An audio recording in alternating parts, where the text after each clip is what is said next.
धन और भक्ति का सच्चा अर्थ। प्रेमानंद महाराज की कहानी।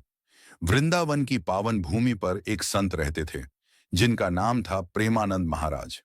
वे न तो राजमहलों में रहते थे और न ही सोने चांदी के आभूषण पहनते थे। फिर भी उनके पास जो धन था वह संसार के सबसे बड़े धन से भी महान था, भक्ति और संतोष का धन।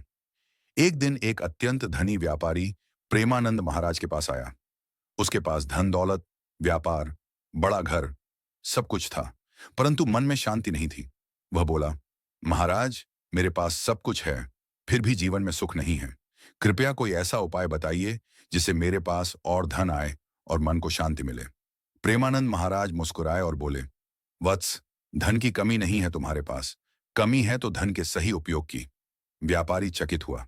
महाराज ने आगे कहा, जो धन केवल अपने लिए इकट्ठा किया जाता है वह बोझ बन जाता है, और जो धन दूसरों की भलाई में लगाया जाता है वही सच्चा धन बनकर बढ़ता है। महाराज ने उसे एक कथा सुनाई। एक बार एक गरीब किसान था।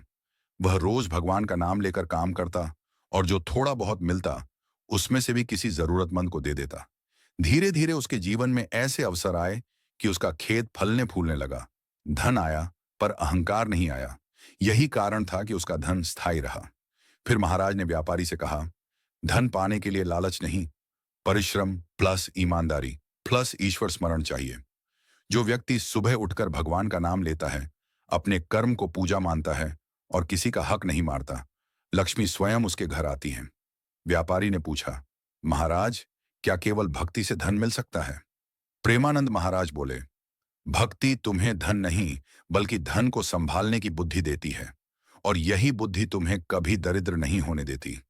व्यापारी ने महाराज की बातों को जीवन में उतारना शुरू किया। उसने दान देना प्रारंभ किया, कर्मचारियों के साथ न्याय किया, झूठ और छल का त्याग किया और प्रतिदिन भगवान का स्मरण करने लगा। कुछ समय बाद न केवल उसका व्यापार बढ़ा बल्कि उसके जीवन में सुख, शांति और संतोष भी आ गया। कृतज्ञ होकर वह फिर प्रेमानंद महाराज के पास गया और बोला, महाराज, अब समझ आया, धन बाहर नहीं भीतर से आता है। महाराज ने उत्तर दिया, हाँ वत्स, जिसके मन में राम है उसके घर में कभी दरिद्रता नहीं टिकती।